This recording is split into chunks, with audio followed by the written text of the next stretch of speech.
जय हिंद मेरे प्यारे बच्चों, आप सभी का स्वागत है। एक्सरसाइज 4.3 का प्रश्न नंबर 10 को हम लोग हल करते हैं। 10 में दिया हुआ कि मैसूर और बेंगलोर के बीच 132 किलोमीटर यात्रा करने में एक एक्सप्रेस रेलगाड़ी सवारी गाड़ी से 1 घंटा कम समय लेती है। ठीक है। मध्य के स्टेशनों पर ठहरने का समय ध्यान में न लिया जाए। यदि एक्सप्रेस रेलगाड़ी की औसत चाल सवारी गाड़ी की औसत चाल से 11 किलोमीटर अधिक है तो दोनों रेलगाड़ियों की औसत चाल ज्ञात कीजिए, है ना। तो यहां हम लोग जो है लिखेंगे कि माना कि सवारी रेलगाड़ी की चाल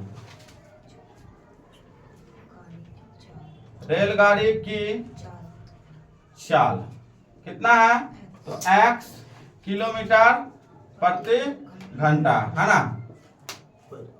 और एक्सप्रेस गाड़ी की, है ना, तो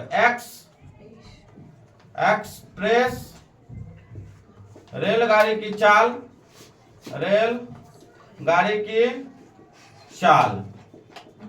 कितना है, 11 किलोमीटर, यानी कि सवारी गाड़ी की औसत चाल से 11 किलोमीटर अधिक है, तो x प्लस 11 किलोमीटर, है ना, प्रति घंटा से ये भी जो है चलती है ना। उसके बाद आगे कहता है कि दोनों को रेलगाड़ी की औसत चाल ज्ञात करें, और इसमें दूरी कितना दिया हुआ है, तो दूरी जो है 132 किलोमीटर दिया हुआ है ना। तो हम लोग जो है इसमें क्या निकालना है, इसमें हम लोग औसत चाल को ज्ञात करना है। ठीक है। तो प्रश्न से लिखेंगे हम लोग, प्रश्न से क्या दिया था कि अब हम लोग क्वेश्चन में जो कहता है उनको हम लोग ध्यान में रखेंगे। मैसूर और बेंगलोर के बीच 132 किलोमीटर यात्रा करने में एक एक्सप्रेस रेलगाड़ी सवारी गाड़ी से कितना घंटा, 1 घंटा कम समय लेती है।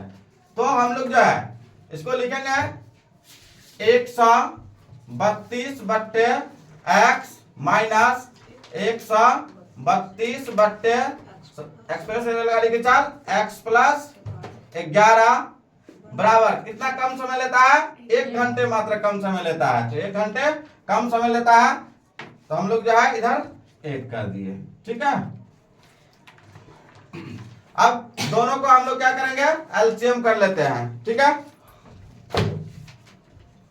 तो दोनों का एलसीएम करेंगे तो यहाँ क्या आएगा, x into x plus 11, x cancel, तो यहाँ हो जाएगा 132 इंटू एक्स प्लस 11 माइनस 111 से x प्लस 11 और x प्लस 11 कैंसिल, बचेगा क्या यहाँ x, और इधर हो गया 132। तो 132 को x से गुना करेंगे तो क्या आ जाएगा यहाँ पे 132x बराबर यहाँ पे 1, अपने मन से ले लेते हैं 1 नीचे में बटे में।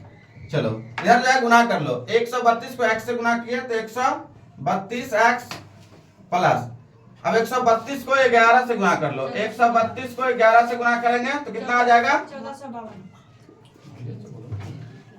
1452 आएंगे। तो यहाँ जो है कितना हो गया, 1452 और माइनस 132x बट्टे x को x से गुना किए तो x स्क्वायर प्लस 11x बराबर 1 बट्टे 1।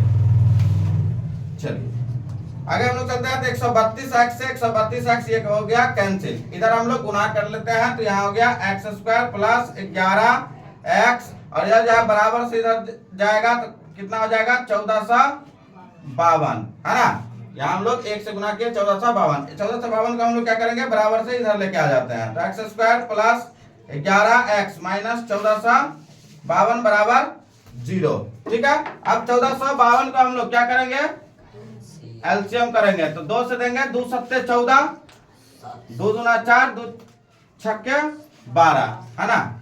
उसके बाद में हम लोग फिर 2 से देंगे, 2 तिया 6, 2 छक्के 12, 2 तिया 6, 3 से देंगे हम लोग, 3 एकम 3, 3 दूना 6, 3 एकम 3, 3 से हम लोग लगा सकते हैं, यहाँ नहीं लगेगा 3 से, है ना। अब इसके बाद जो है उसके बाद एक के बाद सीधे 11 से लगा दो।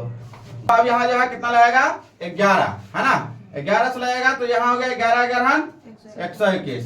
अब हमें 11 तिया 33, 11 दूना 22 दूना 44 है ना, हमें लाना है कितना 11x।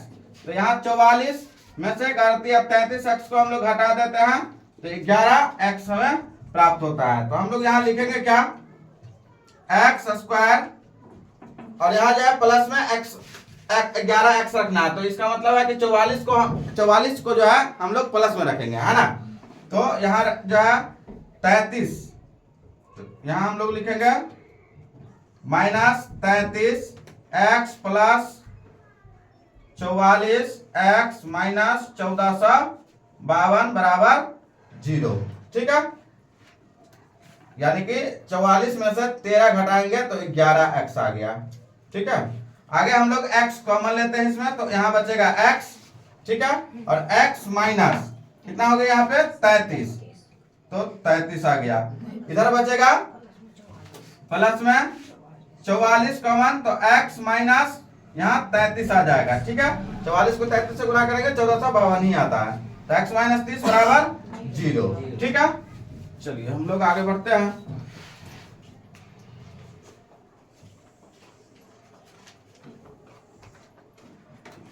तो अब हम लोग जो है इसको हम लोग दो पार्ट में रखेंगे, एक x माइनस 33 है तो इसको हम लोग जो है एक अलग रखेंगे, और x माइनस 44, एक x प्लस 44, तो x प्लस 44 और एक आ गया x माइनस 33, तो x माइनस 33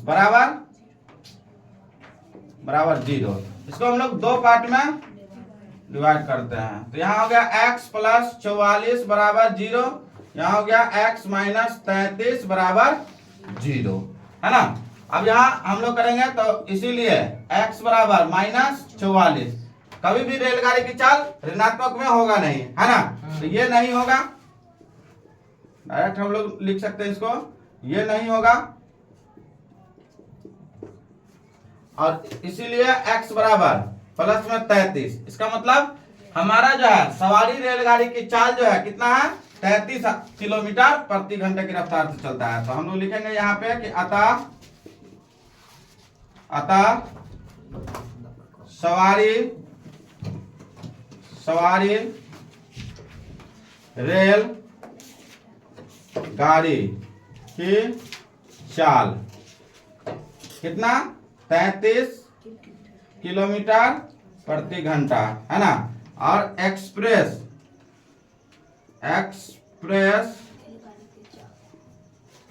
रेल गाड़ी की